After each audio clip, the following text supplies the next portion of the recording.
let me get into my part of the talk, and my goal is to sort of set a little bit of the broad macro stage, and before we get to the real experts for their specific industries who have more of a deep dive in the areas that they come from.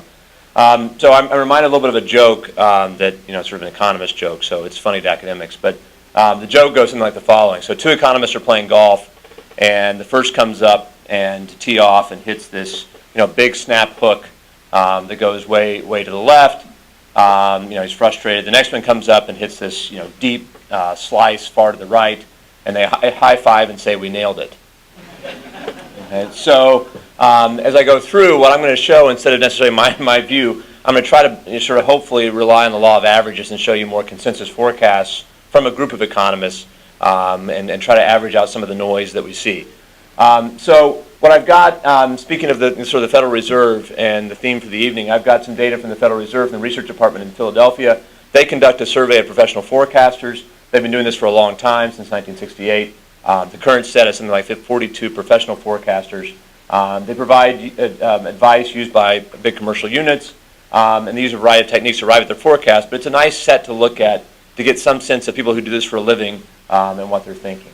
So I'm just going to run through the main macro variables that you hear covered on the press. So things like output, inflation, unemployment, and the like. So let me start off with GDP. So real gross domestic product, just to make sure everyone remembers from their data set in economics, the definition here is output in the U.S. economy, a net of inflation. So we're not going to worry about price increases. We're going to take that back out of the numbers. So think about this as real growth, not necessarily just growth in prices plus the growth itself. So the benchmark number to have in your mind is 3%. That's sort of been the long run historical average rate. That's a benchmark we think about hitting. And what's interesting if you look forward is the forecasts have got positive growth, 2.3, 2.2, 2.3, ranging up to 2.9. So there is that sort of positive trend. But note that it takes another 3 or 4 years, according to the forecast, to hit what the U.S. as a whole has thought of as being normal. Normal, positive, healthy growth. Another barometer that's interesting to look at is not just the overall kind of the mean, but what's the tail risk? What's the risk of a negative quarter? And there the news, again, is pretty positive. So if you look out, the forecasters associate the risk of a negative quarter as being quite modest. So 10 to 11%, up to maybe close to 12 by the end of 2014, but comparatively modest risk. So the takeaway I would come away with from this is modest positive growth, but not much of a tail. So kind of a low variance comparatively around the forecast. What about unemployment? So unemployment here, the benchmark number, if 3% is our number to fix in our minds for GDP, think about 6% as a natural rate of unemployment. We have in mind here, the economy doesn't hit full employment typically because there's always frictions. People are looking for the next thing they want to do. There are transitions that take place. So 6% is a healthy but sort of full employment, natural rate of employment. And the numbers here, again, are trending down towards what we would think of as being that healthy, steady state, but over a few years still. So we're at about 7.5, call it today, trending down towards that 6% rate. But again, the story here is it takes a few more years to get there. We're not hitting that 6% threshold till close to 2016. Another broad measure people use is one that comes from the Bureau of Labor Statistics. They talk about underemployment. So that includes people, for example, that have quit looking for a job for a while or sort of forcibly part-time. They like to work full-time, but their employers have dictated that they can't. Depending on the definition you use there and the cutoffs, you get numbers more like 12 to 18, which again is historically pretty high. It's not where we were in 2008, 9, 10. It's getting better, but it's still a broader measure is a higher number. Workforce is interesting because there you've got sort of two numbers to look at, the numbers of employed as well as the participation rate. Workforce participation is still down relative to 2000 at 66%, 66 as of 2008, down to 63% in 2013. But because of demographics, because the size of the pie is growing, the overall workforce itself has grown. So we're up 12 million jobs in the last 13 years, but the overall participation rate is down somewhat.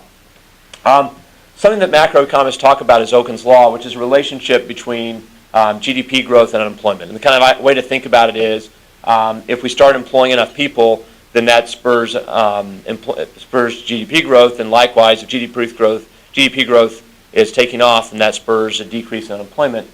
And the numbers you get there is around 3% is sort of another number to think about, where as GDP hits a 3% growth rate, then we start to get steep declines in unemployment and get back to our natural rate.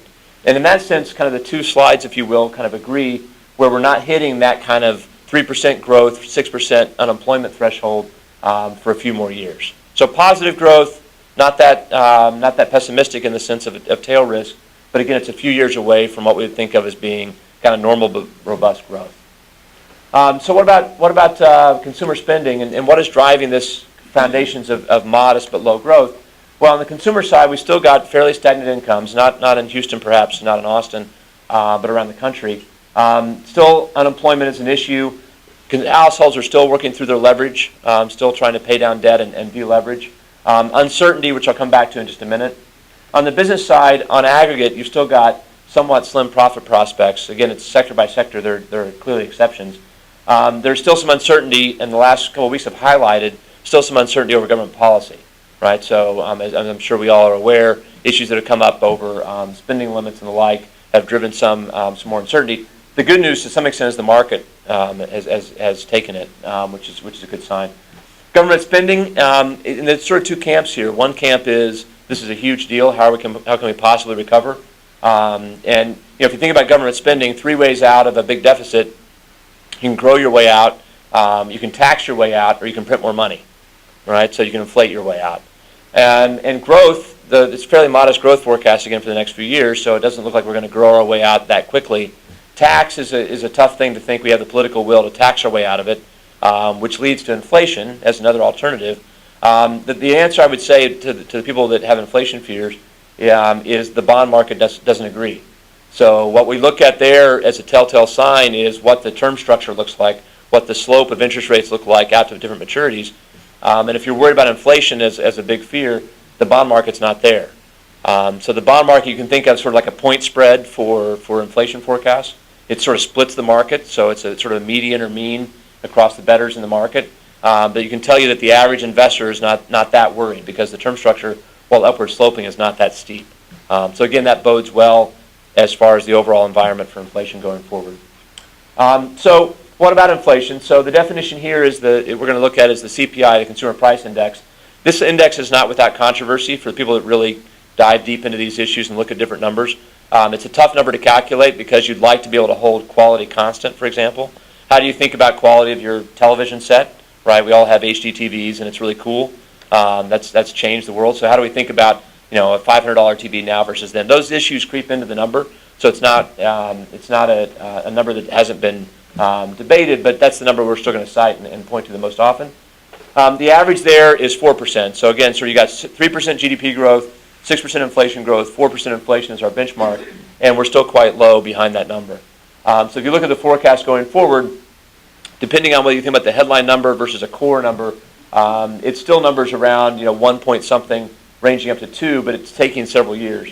And if you look at the long-term forecast, 2012 to 16, and even 12 to 21, those numbers are still more like 2%, well below what we've thought of as the long-run averages that are more like that 4% number. So, comments of the Fed that's come forth on controlling inflation, things like managing liquidity, so the bank and non-bank reserves, and a real commitment to protecting against inflation going forward. So, big picture as we think about the overall macroeconomy. So it's an environment of slow but positive growth. So I think it's a positive forecast, but not necessarily a hugely robust one. Private sector continues to improve on its balance sheets. If the federal government's not improving, at least the private sector is. We've got some issues still in the public sector balance sheets.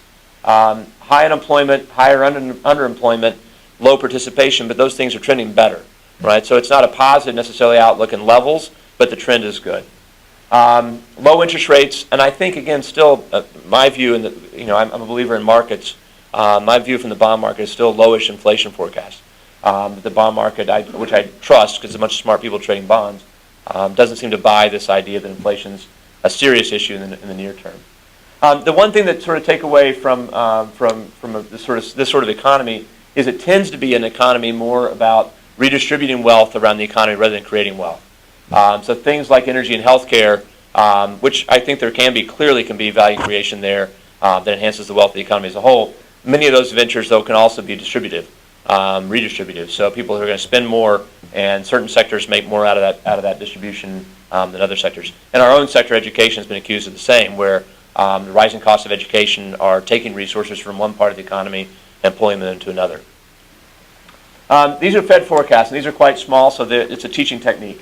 So if only I had wine on the tables when I taught, my ratings would be better. But I've got wines in small fonts, so I'll just declare things to be true.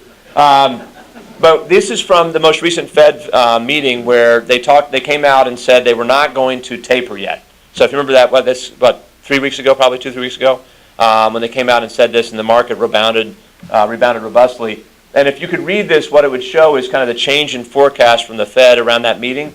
And if you look, what the original was sort of take the longer run estimate, or take the near term estimates. 2013, the previous estimate was 2.3 to 2.6, and they revised it to 2.0 to 2.3. So it's a small revision on the downside, slower growth than previously forecast, which led to this idea that tapering wasn't necessarily called for that quickly. But again, it's still positive, right? So this is not like they all of a sudden came out and said where we have deep fears of a negative growth or recession. So this idea, that's largely why the market responded positively, was downward revision that meant rates were likely to stay low, but it's still in an environment of positive growth. This is policy uncertainty, so you can probably see a little of the sketch of the lines. This is a long-term graph, and it gives you some sense. This is an organization with a couple of academics involved that create an index around government policy, and that's not the policy itself, it's the uncertainty over the policy. And you get a sense of this kind of run-up during the crisis, where there was a lot of uncertainty over federal and government actions. And so, that's sort of one thing I wanted you to take away, was this idea of what's the uncertainty over policy. This is a graph I did that's got the last year. Unfortunately, I haven't updated it yet to see the last 2 or 3 weeks, which would be interesting. I can tell you it's not trending downward. Maybe yesterday, if you'd had it day to day, maybe yesterday was a good day. But this trend over the last year was quite good, right? People were starting to think that we kind of reached more of a policy equilibrium. We're trending downward in terms of our uncertainty, which was a good sign. So again, I think this is one more thing to think about as you think about, if you go back to the boom years, those of you that followed the macro side, the boom years were largely driven by consumer spending, as well as some government spending, a lot of consumer spending. And the consumers are driven by confidence and uncertainty over what our tax rates are going to be, what policies are going to be, what's Obamacare going to do. All that sort of uncertainty drives issues. And so these positive downward, they're negative trends, but it's positive for the economy, and they bode well as well. So this is also from the last Fed meeting. And here, this is their forecast going forward. The top graph is a picture of their GDP forecast, and you get a sense of the mean and the dispersion. So it's kind of confidence intervals. Remember back to statistics class that causes pain as well. But the dark blue would be the tighter bound, and the light blue would be the wider bound of confidence intervals. And the thing I wanted you to take away again is the idea that the Fed itself is forecasting modest positive growth with a fairly tight interval, not a wide span of intervals as far as the growth forecast. The bottom graph is their response to the question, what is your outlook on future interest rates? The fact that there are a bunch of blue dots along the bottom in the left-hand side of the curve for 2013 and 14 is telling you that the FOMC members are suggesting that they don't think they're going to need to raise rates in the next year plus. Okay? So again, if you think about, if you're one of those people who worries about inflation rates, the real estate people in the room worry about cap rates, for example, and worry about inflation rates. This is telling you that at least the Fed itself is forecasting we're still a year plus away from a scenario where the target's going to have to rise. If you look out in the long run, 2016 and plus, that's to the right-hand side, that cluster of blue dots there is around the 4% number. So you're still looking at 2016 and beyond until that target rises. So I'm almost out of time, but let me talk about Texas just for a second. I wanted to show you a little bit of data on Texas. This is from the Dallas Fed, their report that comes from some other data as well. But this is job growth, and you've got, Texas is in the blue, and the bar graph is in the U.S. And so, if you like the U.S. picture well enough, of course, it's probably not surprising, the Texas picture is even better. So we've got more positive growth in the U.S. Overall. And if you look at our forecast for growth going forward, it's numbers more like 2.3%, where the U.S. was more like 0.9% in terms of job growth. This is a leading index that the Dallas Fed reports. That's the red line. So Texas leading index going forward. And then employment is the blue line going forward underneath, and you get some sense of dispersion of forecast over employment. And again, the outlook here, which I think is probably not surprising to people from Houston, is a positive one. That you've got, leading index for Texas is increasing and is doing quite well, above the overall U.S. macroeconomy, and you've got the same kind of outlook for the employment picture. Okay, so concluding to think about the two golfers, to come back to the point, I think it's a forecast overall in the macro of positive but modest growth, comparatively low risk of a large negative outcome, which bodes well, but it's probably still 2 or 3 years away from what we think of at the U.S. level as being a normal, robust, growing economy. Those statistics that we look at are still 2 or 3 years away according to the forecast.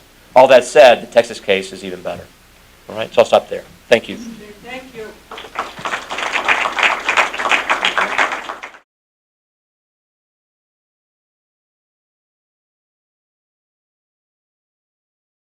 So I have a tough task this afternoon, and want to share with you a little bit about healthcare. So this is what we're going to cover.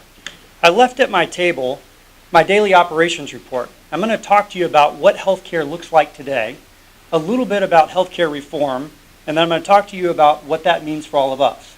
Now, I am in an industry that everybody in this room is going to be impacted one way or the other.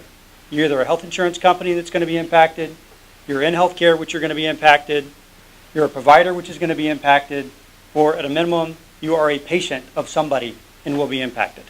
So this has applicability to everybody, and I promise that I will give discussion points that everybody should be able to resonate with. So let me talk about a patient's reality first of all. So Memorial Hermann Life Flight, busiest air ambulance service in the country, based at Memorial Hermann-Texas Medical Center. We fly 3,300 to 3,600 flights a year. About 25% of those are pediatric patients. If I look at my report from Wednesday, we flew a patient from Channelview who was a 70-year-old male that had a stroke. Life Flight was called. We went out and picked up that patient and brought him back to Memorial Hermann, to our Mission Neuroscience Institute, which is what we do every day in taking care of patients. I will hold that theme through this discussion and talk to you about what that looks like on healthcare and the impact of our organization. So who's Memorial Hermann? 30 seconds worth. We are the largest not-for-profit health system in the state of Texas with about $4 billion of net revenue, located only in Houston. I have responsibility for operations in the medical center, about $1.1 billion of net revenue, home to things like Memorial Hermann Life Flight, the Ironman Sports Medicine Institute, Mission Neuroscience Institute, Children's Memorial Hermann Hospital, and also, as mentioned, a very strong affiliation with the University of Texas Medical School of Houston, and they provide us about 75% of our total admissions. We have about 1,400 physicians on our medical staff. They're about 1,100 of that, in addition to training programs for over 1,000 residents and fellows, in addition to the medical school, which also has almost 1,000 medical students. So a very busy place. Often when people ask what I do, I say, well, I'm not an expert in anything. I know a little bit about everything. Sometimes I'm a mayor, sometimes I'm a pastor, sometimes I'm a CEO, sometimes I'm a business development, strategic planning, finance, real estate, a little bit of everything. But at the end of the day, we have to figure out how to take care of patients, even in a very complex environment. It's not about the buildings. It's really about the people. 5,000 staff every day showing up at our hospital to care for people. So in spite of all the economic turmoil, all the stuff you hear on Fox and CNN about healthcare, I have 700 patients in my hospital a day that are counting on us to get it right. And so leadership has to take a play to figure out how we're going to navigate through healthcare in order to deliver the right quality of care to our patients that we serve. So let's talk about the economics of healthcare. Now, I'm not a PhD in finance, and I only have a few graphs, so that's probably good for all of us. But I do want to share with you how it works in healthcare, because I think some of you will be surprised at how complicated it is to get $1 in the door for healthcare. So here's our payer mixes that we have. Self-pay, Medicaid, Medicare, managed care, and then something new at the very far right that's going to start in January, which is the health insurance exchange. Hasn't started yet. So the green line is $1. $1 of cost in healthcare, and I should say in a hospital, because I'm not talking physician practices.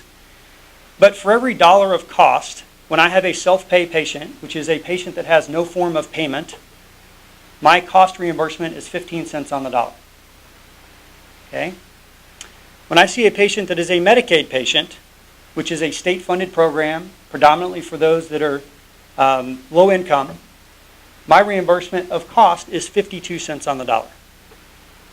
Now, if I move that up to Medicare, which we typically think of as 65 years and older, there's some other qualifications in which patients fall into that, my reimbursement now goes up to 85 cents of cost. So you can quickly see that the economics of this don't work very well. I have one area that on average is profitable for us, and it's called managed care, which is typically now employer-based health insurance, where I am able to make about $1.62 for every dollar of cost. So the equation on this is I need more of that and less on the left. But when LifeFlight took off on Tuesday to pick up that patient, we don't ask if they have insurance, if they're non-resource, if they're Medicaid, Medicare, or Medicaid. We send the helicopter and we pick up that patient because they have a need and we have the service that we can provide. Now, what's going to change for us in healthcare to make it even more difficult is what's on the right, the health insurance exchange. We don't know yet what we're contracted for on the health insurance exchange. They started October 1st. We're not sure who we're contracted with. Open enrollment started October 1st. They go into effect in January and then in March. We think we're going to get paid between Medicaid and Medicare rates, which is again 52 cents to 85 cents of cost for every dollar in healthcare. And here's the problem part. That red circle, the $1.62, we believe that patients that currently have managed care insurance are going to migrate out of that into the exchange, where our only profitable line of business, on average, now becomes moving into one that's not profitable, somewhere between 52 cents and 85 cents of cost on the dollar. We will see health insurance get diluted. We'll see employers, some of you may be in the room, that are going to have to make difficult decisions and may choose not to provide employer-based health care for your employees and instead move them into the exchange, which is good for them. They will get insurance. They will get coverage. But on the provider side, it's not at a rate that's good enough to cover our current cost of doing business. So that's a little bit of the economics of this. Okay, so for every dollar that we bill, what's that look like? A little complicated page. I'm going to walk very quickly through this. We bill $1. Because of all the contracts and all the different managed care players and bad debt and self-pay and everything else, for every dollar that we bill, on average, we collect 34 cents. That's net revenue less bad debt. Dollar goes out the door, 34 cents comes in net revenue. I have to spend that 34 cents to take care of patients. I have controllable expenses of 28 cents out of that, largely employees and also supplies, two largest elements of healthcare cost. Below that are non-controllables. At the end of the day, out of that roughly 30 cents, we keep a penny. A good operating margin for a not-for-profit healthcare system in the country is somewhere between 3 to 5%. So for every dollar that we collect, we are keeping about 3 cents on that. It is not a very profitable area of business to be in. I joke with my business partners that if I was to go to Cadence Bank, I don't know if he showed up, and tell them they had this great idea, it was going to take a lot of capital money, and I needed a big investment in healthcare, and I was going to return a 3% margin annually, I think I'd probably get laughed out of the banker's office. But that is the margin that we work with in not-for-profit healthcare. As an academic medical center, we've been fortunate to have margins in the 5 to 6% range, which would probably put us in the top 15% across the country over the past several years. It's a complicated payer source. You have a primary payer, you have a secondary payer, an intermediary in the middle, which is called the health plan, with various contracts that have no relation to the charges provided, mind you, to the provider. And so we do not have often a direct connection back to the end user in healthcare because there's an intermediary in place as well as often an employer that's providing that insurance.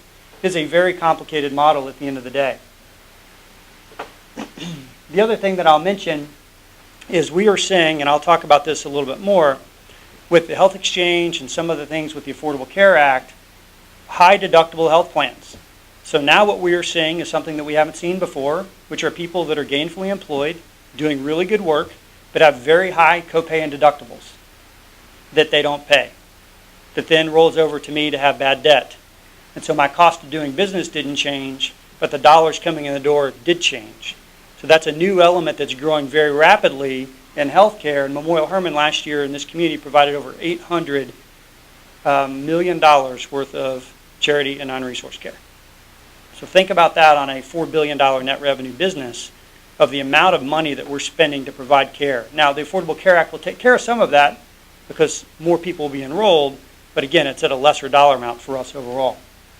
So let's talk about the Patient Protection and Affordable Care Act, often known as Obamacare or health care reform. There's been a lot lately in the media, given everything that's taken place in our country over the past 15 days or so. But I'm going to give you an overview of what this means and what it looks like, and then I'll talk about the implications to all of us. So unfortunately, in today's healthcare, this is our patient. Very fragmented. We have hospitals, we have physicians, we have payers that aren't really working together very well. We are spending a lot of money in healthcare right now. Medicare is spending, projected to spend $966 billion. Medicare expenditures far exceeding the revenue coming in the door. This is not a sustainable model. I would also say that 60% of our government expenditure are entitlements, and 21% of that is in Medicare, Medicaid, and CHIP, healthcare. So an unsustainable model overall. If you look at what this means to the individuals, you're seeing premiums for health insurance and workers' contribution going up far faster than inflation overall, which is at the bottom. Again, unsustainable, taking a bigger portion of the paycheck from people to pay for health care insurance. If you talk about what that looks like in food pricing on the inflation, for just these items, inflation 2 years ago to buy these would cost $622 if food inflation went up as high as healthcare inflation. Clearly unsustainable. Other than Whole Foods, you could not shop anywhere and be able to get food for $622. Okay, but our healthcare is great, right? Well, not so much. If you ask people, how is the health status of the U.S. perceived, 90% say it's great. But if you look at the outcomes on the U.S. rank of countries, out of the 40 that were surveyed, we are often at the very bottom over in healthcare outcomes. Okay, but we're living longer. Well, not really. Our cost is the highest, far right, and our mortality rate is no better, and in fact, in many cases worse than some other industrialized, and in fact, some not very sophisticated countries. So the outcome that we're getting on this isn't that great either. So healthcare reform. Let me briefly touch on this. Here it is for the individual. If you currently don't have insurance or healthcare insurance, the federal government is mandating that you get it. But here's the problem. Look at the penalties. If you do not have it in 2014, by the time you file your taxes in 2015, you will pay a $95 penalty. Not much of an incentive, or disincentive, I should say, for somebody to get health care. So if you're making $32,000 a year, $34,000 a year, and you're looking at spending $7,000 on insurance, or risking it because you're healthy, you are looking at a penalty of a whopping $95. Talk about the employer. Employers, if you have more than 50 employees, you are now mandated to provide health care benefits to your employees. This is going to have ramifications on the workforce overall. Talk about Medicaid expansion. Texas is not participating. We opted out. The federal government was going to give us dollars to be able to expand Medicaid. We chose not to. We have the health exchange, which is going to be run by the federal government. 25 states, including Texas, have declined that as well. And so we will see people moving into these that are now run by the federal government rather than the state of Texas. Here's how it's paid for, 50% in penalties and 50% in other revenue. I know there's a couple of device folks here. They are now being hit with a 3.8% tax. That's going to get passed back down to either the providers, which is us, or the actual patient themselves. Many of us are getting hit by Medicare Part A, 0.9% increase there. Passive tax on, or a 3.8% tax on passive income. A lot of dollars tied up in order to pay for healthcare reform. Just Sunday, as I was looking at this, USA Today front page, thousands of jobs being eliminated in healthcare. They are reducing and consolidating across the country. This is in particular about Vanderbilt Health System in Tennessee. Baylor and Scott and White are merging. They are also reducing force. You're seeing consolidations in Houston with St. Luke's and THI being bought by CHI, Catholic Healthcare Initiatives. This will continue as organizations look to cut costs to figure out how they can live on 85% of reimbursement right now, which is the Medicare rate that I showed you earlier. So here's what's going to happen to all of us. We have to think differently about healthcare. We have to be more interested in value, which is quality over cost. We have to improve the quality of care that we're delivering to everybody that comes in our facilities and figure out how to reduce cost along the way and drive towards better value. The government's expecting it from us, and I will tell you that large employers are figuring this out very quickly and are now going to be contracting directly with providers like Memorial Hermann to figure out how to get the value equation so that we can deliver great value to their employees at a lower cost and at least hold their premiums flat over a period of time. You're also going to see risk. Now, we had capitation 10, 15 years ago. We're going to see large employer groups and payers come to places like Memorial Hermann, say, we're going to give you X amount of dollars, but you're now completely on the hook to manage the health of the population. So my patient that I talked about earlier that had the stroke that we flew in, we're great at sick care. We're not really great at health care. And so we have to change our mindset and determine how to manage a population of patients that we've never done before. It is new for us. And we're about that right now, determining how best to do that. And a lot of these jobs will be moving more towards the outpatient side as we try to prevent sickness and improve health. We have a shortage on the provider side of physicians, a significant shortage in primary care and subspecialists, 45,000 primary care, 46,000 specialists. Texas has ranked number 42 of all the 50 states on the number of providers per thousand population on the low side. So we have a shortage in Texas, and as we heard earlier, Texas is still growing. Houston, 6 million people, 120,000 people per year moving to Houston, and we have a shortage in Texas already of providers. Here's what's going to happen as a result, as I wrap up in my last 3 slides or so. Employers are going to start making sure that they're not at the 50 cap so that they don't have to pay health insurance for their employees because they want to remain competitive. Maybe they're going to break up their business into a couple of small groups so they have 3 or 4 businesses that are now under 50 employees. This is happening. I'm talking to business leaders, and I think that this will continue. The other thing that's happening is our contribution as individuals is going to have to increase. More and more of this is going to be pushed to the employer and then down to the employee to pick up the differential on the increase of healthcare cost because the employers just can't continue to afford to pay that. At the end of the day, I'm going to stop where I started, which is we take care of patients. So this little guy is Samuel Knight. Samuel Knight is counting on us to get this right, regardless of all the economic pressure, regardless of the phone calls I get from managed care companies that don't want to pay for something that one of their enrollees needs to get done. Samuel Knight was a patient in our children's hospital. I love this picture. If you ever come to my office, I have this picture literally hanging in my office as a great reminder that our job every day is to take care of patients and figure out a way to deliver value, provide safe, reliable, high-quality care at the lowest possible price so that our patients are better cared for in this community. And so I always remember Samuel. That's what gets me motivated every day to come to work and spend time with our patients and families and find new ways to do it better. So with that, thank you.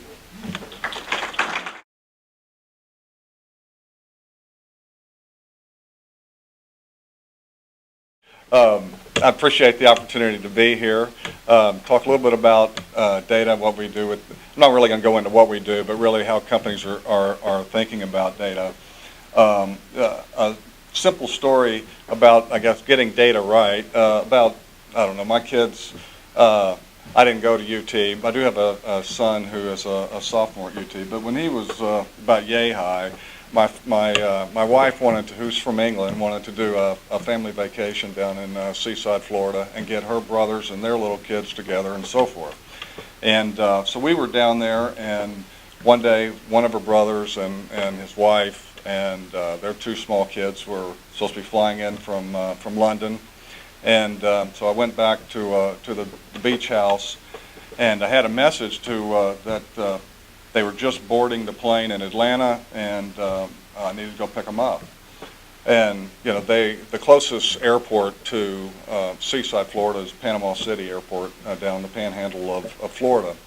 And I had their reservations, or didn't have the reservations. They had emailed me, said they were arriving at a time that was about 3 hours later than when I had gotten this message. And the flight from Atlanta to Panama City is about a 45-minute flight top. So I couldn't quite figure it out. I got online. I checked the flight. I didn't see the exact time that he had emailed me to pick him up.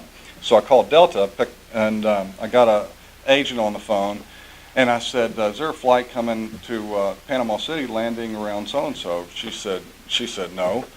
I said, well, was there a flight that they were getting on in Atlanta for Panama City about the time that I got the message? And she said, well, Panama City, Panama. And so he says that, 2 hours into his flight past Atlanta, when he hears the engine still roaring, and he knew it was a 45-minute flight, he quietly got up and went to go see a flight attendant. And he said, is this flight going to Panama City, Florida? And, of course, the flight attendant's eyes, kind of pop out of her head. And she's like, no. And so anyway, they overshot. They overshot, America. So I tell you the story really for two reasons. One is a data error at the very beginning when that reservation was set up, set a string of activities that resulted in two really different answers of what they were hoping to happen.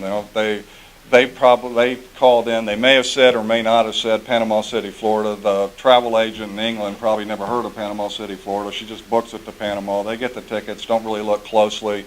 They go to the airport, Panama City. They get to Atlanta, and all the sign says in Atlanta it's Panama City.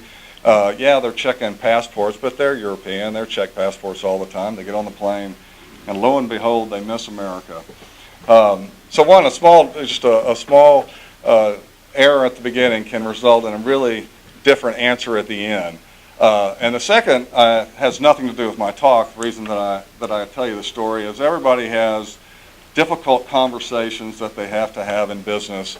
And next time you have a really difficult conversation, you can think about my brother-in-law's conversation as he went back to that coach seat to two really tired kids and his wife and said, well, we missed the country, That's a tough conversation.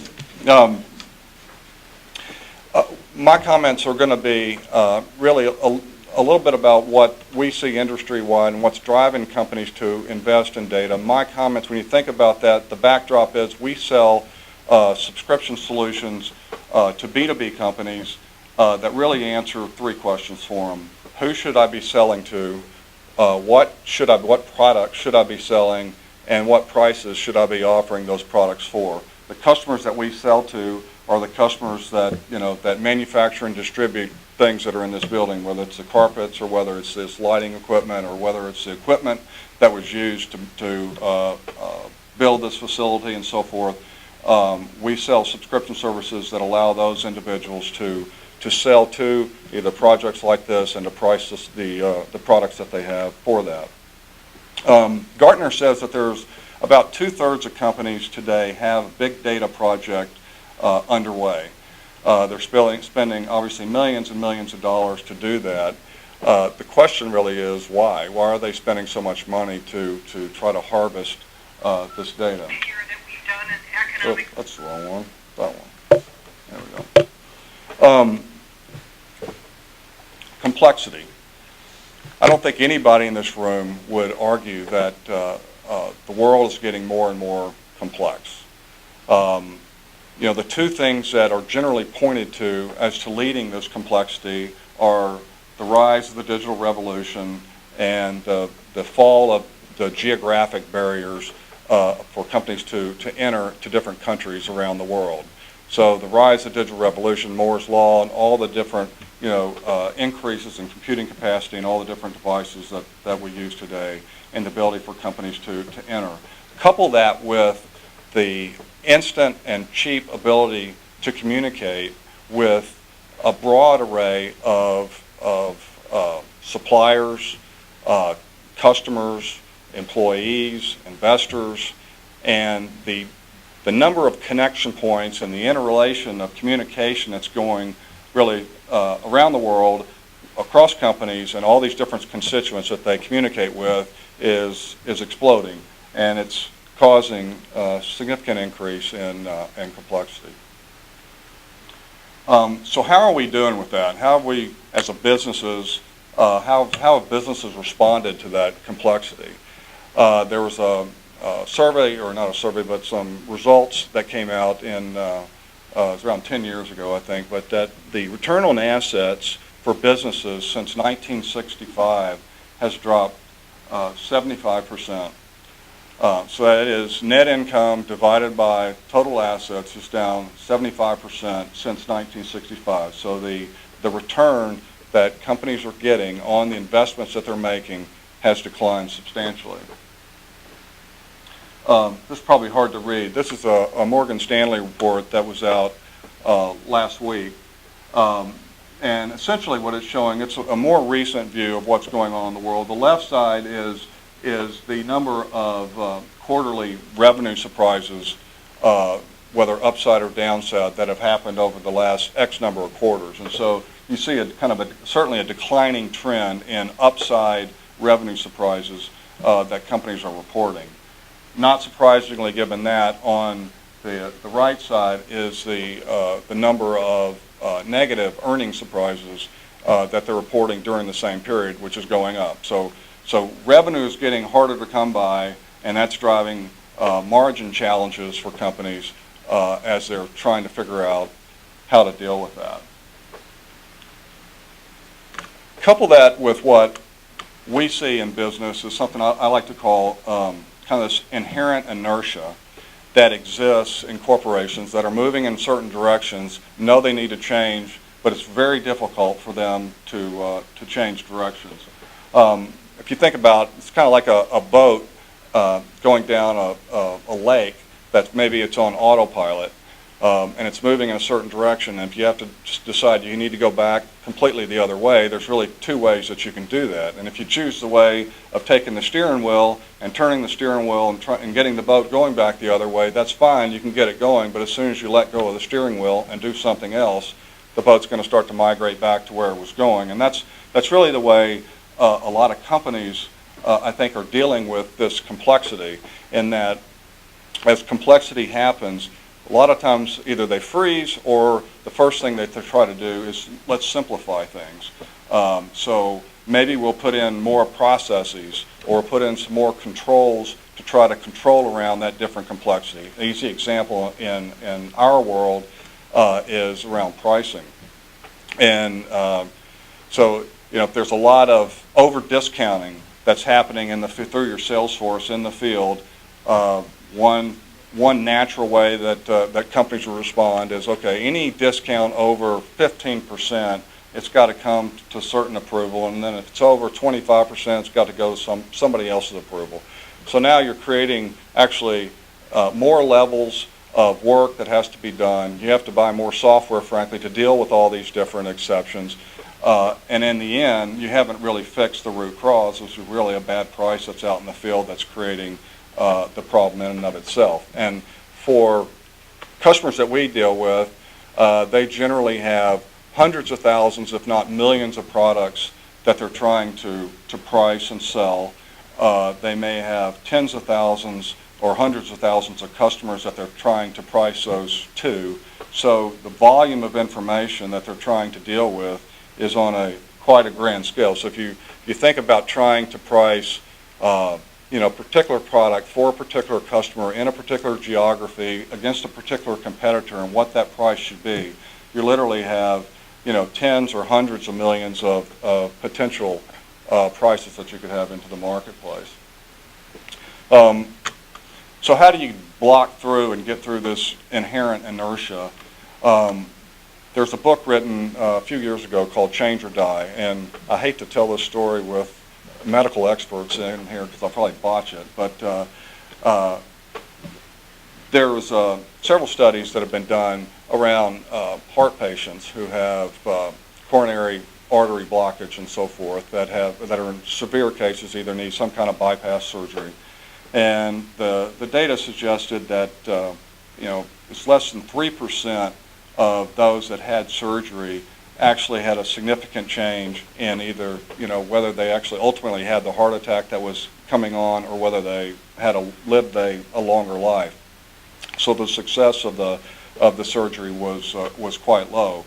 In addition to that, faced with a life challenge like that, after a year after they had the diagnosis that they had, only 1 in 10 people had actually changed their lifestyle to try to deal with that, to actually make their, the situation better in terms of what they're dealing with. So they literally had a decision to change their behavior, quit smoking, quit drinking, start exercising, all those things that they needed to do, and only 1 in 10 actually did that. There's another study of similar patients who were in similar circumstances, and instead they ended up in group meetings with a psychologist twice a week, for a year. And in that, they were getting training around education around things that they should be eating, what not to eat. They were doing yoga, they were doing aerobic exercise, and so forth. And that program only lasted a year, but after 3 years, 77% of them had actually changed their lifestyle. So there's something in that systematic support and knowledge to get them to actually, start to change and to improve. And I think a lot of there's analogy there applies to business. Technology has really tried to do a number of things to address the complexity that has arisen in business, whether it's the different ERP, supply chain, CRM systems that have been deployed over the last 15 or 20 years that have automated a lot of the process, certainly taken out a lot of the manpower required within the businesses to do those activities. And a byproduct of that has certainly been data, huge amount of data that continues to grow. It's doubling every few years inside organizations. The problem with that data is that, and a byproduct of that, those ERP, CRM, and supply chain systems and so forth, is that there have been different reporting and analysis tools that have emerged to really deal with that and give access, give insight into what's occurring in that data.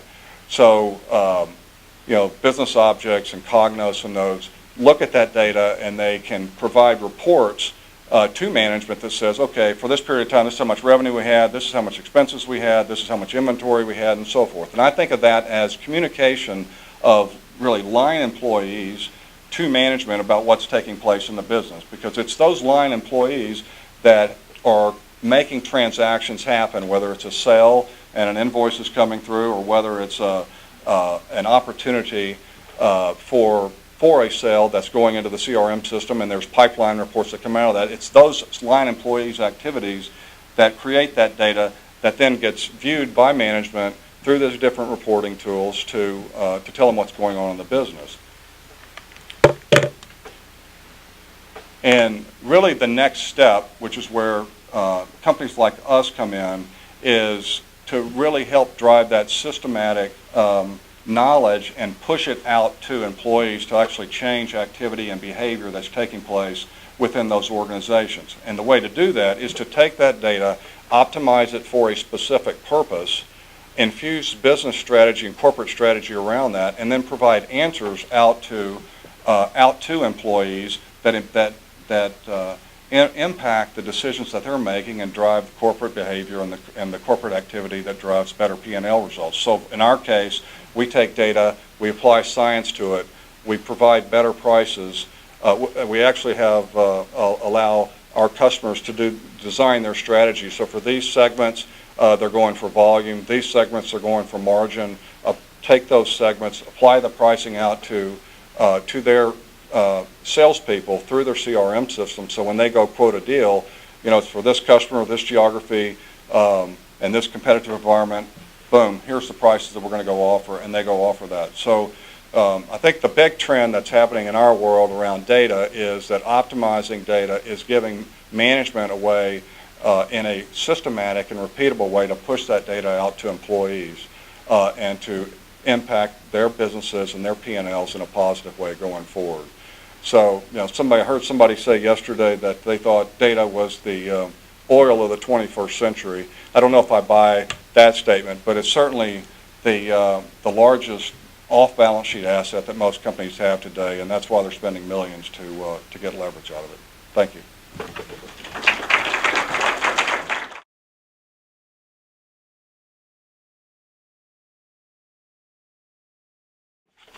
Well, thank you for having me tonight, talking and sharing a little bit of insight around energy. I'll be the good news tonight. So we learned a little bit about the complexity of data and how that feeds into our lives and our decisions around pricing. We learned about the healthcare challenge, which I can't even begin to get my head around. And we are having to deal with that, meaning we're evaluating live we have 400, close to 400 employees, and we provide a very healthy healthcare. So we would fall in that group that would be managed care.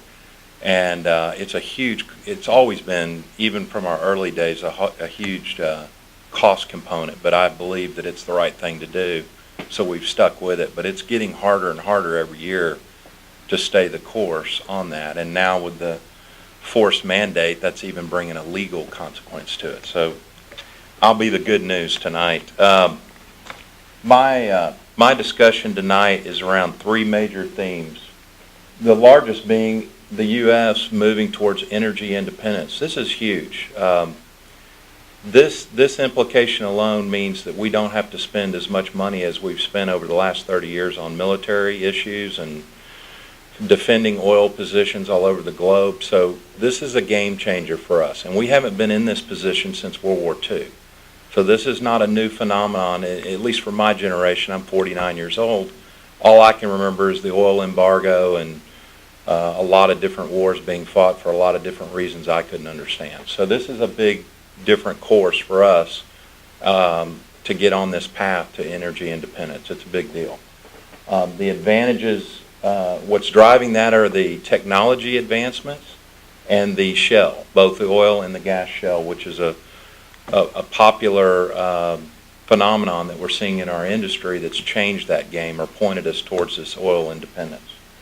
And then the third theme tonight is around the midstream business, which is one near and dear to my heart, which is, okay, now we're moving towards independence. How do we get it from where we're now finding it to where historically we found it, near the water or in the Gulf Coast area? Now we're not finding that oil resource or those gas resources as close to the water. Logistically, how do we get them to where we need them? And then I'm going to add one other thing that came to me while he was talking about prices and how important pricing is about everything we do. Another theme I thought of that all three of these relate to is I see a long, stable outlook on both natural gas and oil prices, mainly driven by this unconventional shale play that's been technologically and human innovation driven. The rock or the source rock's been there for hundreds of millions a year, so we don't get to take credit for that. But the technologies and the advancements of technology, we do get full credit for that, and that is the main engine driving the growth that we're seeing in Texas while we stand out. I'm going to use a lot of EIA graphs, which is the the Energy Information Administration out of Washington. So they get all the credit for a lot of what I'm getting ready to say. But basically, there was a shift this year. This was the first year that the United States became the largest exporter of hydrocarbons, meaning both oil and natural gas. We are the leader in the world as of this year, the producer of hydrocarbons. That hasn't happened since before World War II. So we're leading that way, and this graph shows that even among Russia, the Middle East, when you count in all the hydrocarbons, meaning natural gas combined with oil, we're above them. A lot of that drive to make that move is driven by gas and rich gas. So a lot of that move to get us in the driver's seat on oil independence is through the oil discoveries and then also through the liquid or the liquid-rich gas discoveries. So the combination of those two phenomenons have driven us faster at a higher rate of speed towards independence, and I don't see that trend changing. Matter of fact, I actually see it picking up. This gives you a kind of an idea of the source of the crude. Where's the crude coming from? Why all of a sudden are we jumping out as a world leader on the crude supply side? The big mover in both these, Marlin does. We look for solutions to bring both oil and gas out of constrained areas and into marketable areas.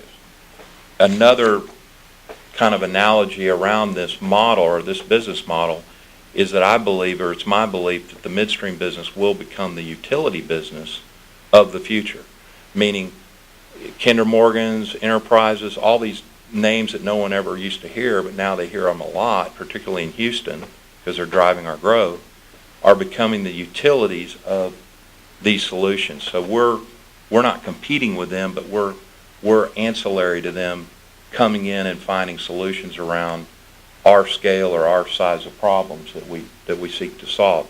Nevertheless, our model is the same as theirs, and that is, without taking an exorbitant amount of risk, how do we go in and solve and deploy capital, because all these things are assets. How do we bring assets in to solve the constraints and the problems? So the theme across all these is that I believe that the gas and oil prices are stable. The fact that we are becoming, and as of this year became, the leader in the world on hydrocarbon production, that bodes two things. I think it's going to give us a long runway of low prices, but also bring down the political risks that we've, in my generation at least, we've always seemed to have out of the Middle East and some of these other unfriendly, I'll call them, places we've had to historically go to get our oil and our energy.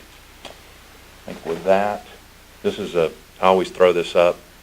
That's the way the pipeline system looks right now, and as you can see, everything's concentrated to the south, and the consuming states and users of both oil and natural gas are to the north, and that's changing as I speak.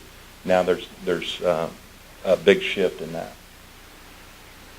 And this is the capital deployment that I was talking about in the midstream space that's got to happen for those knots to get untied. And then I just went over the conclusion. So I thank you very much for giving me the time and the opportunity to share those with you.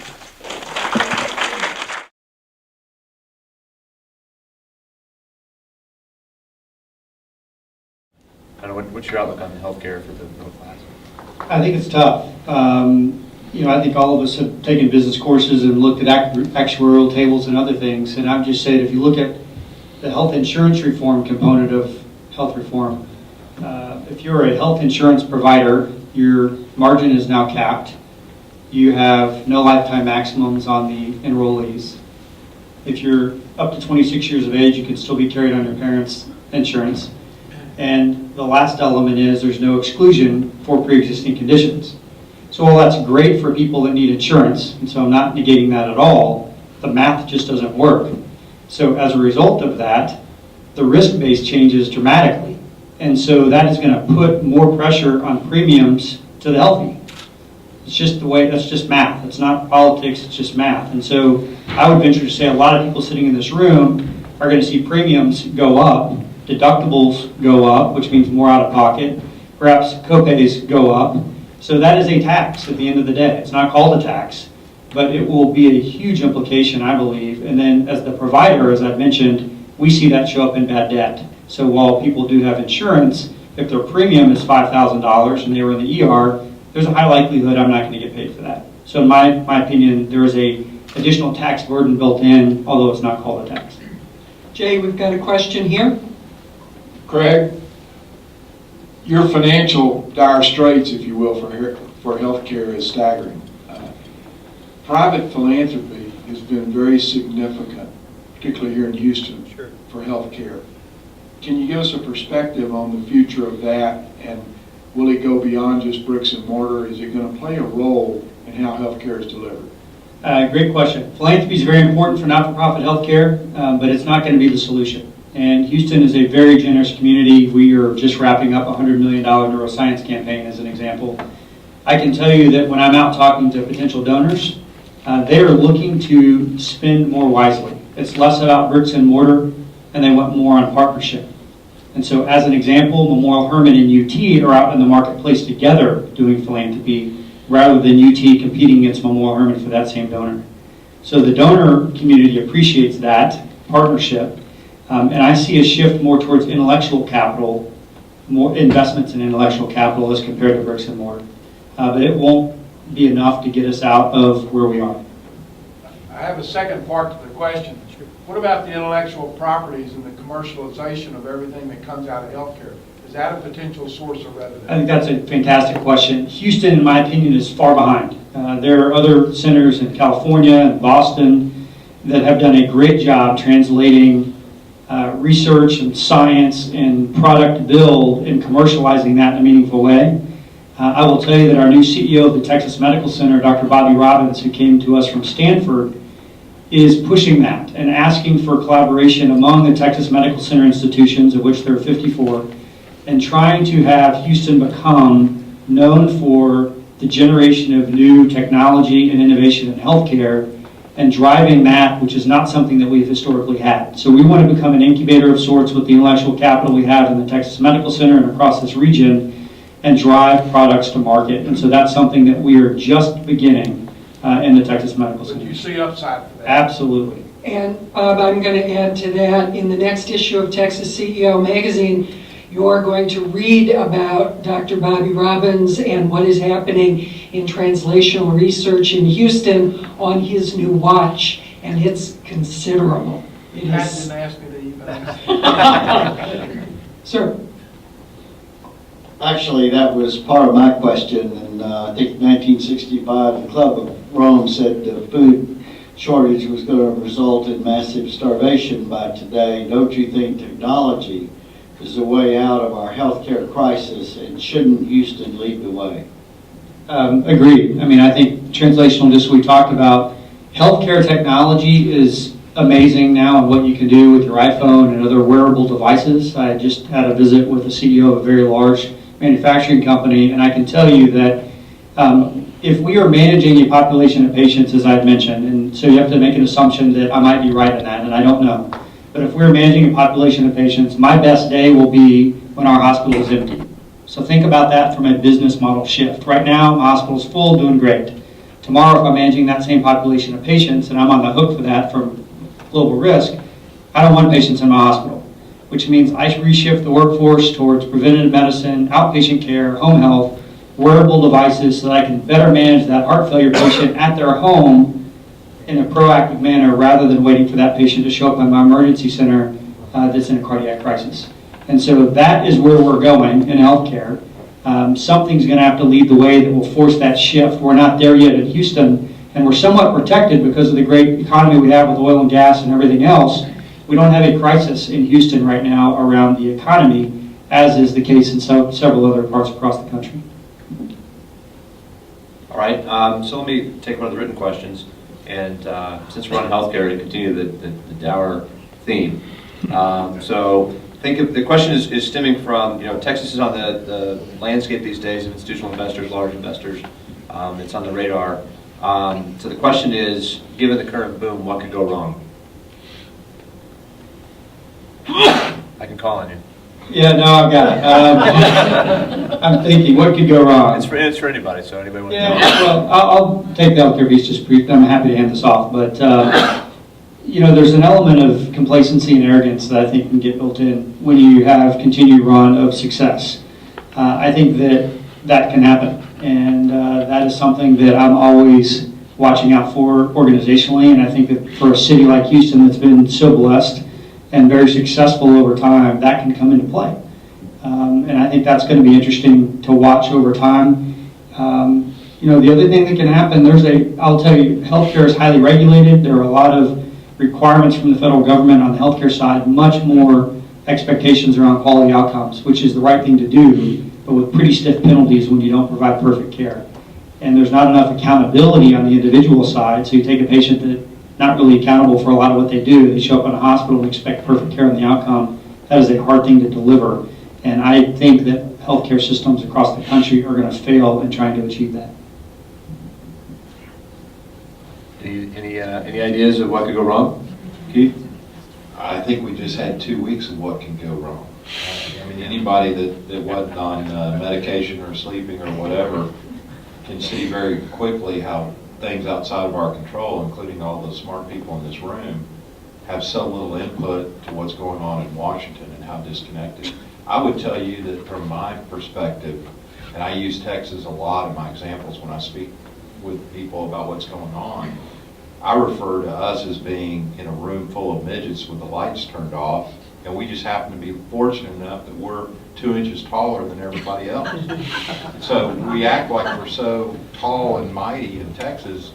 We're really not. I mean, the oil and gas industry has taken it upon itself with no help from anybody. Really, if you think about it, what can go wrong? Look at all the things we have to overcome to tell you the good news. And I'm the good news provider tonight, but that's not been through any help. Matter of fact, I would actually tell you that's been with headwinds, meaning no help from Washington, no help with any innovation other than from the technology space, but innovation from any other industry helping out or consumer behavior changing and helping us in that way.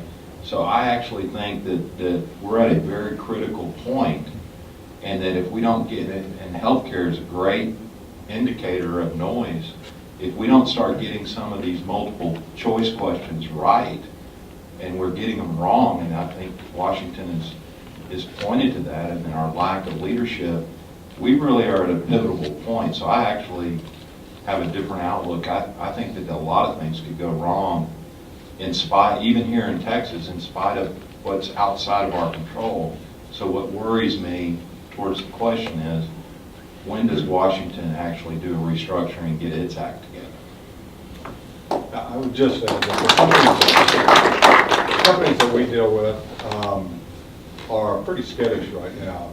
These are industries we deal with are more like manufacturers, distributors, industrial equipment, services type companies, and they're pretty hesitant on major investments right now. There's a feeling that there's a shoe about to fall.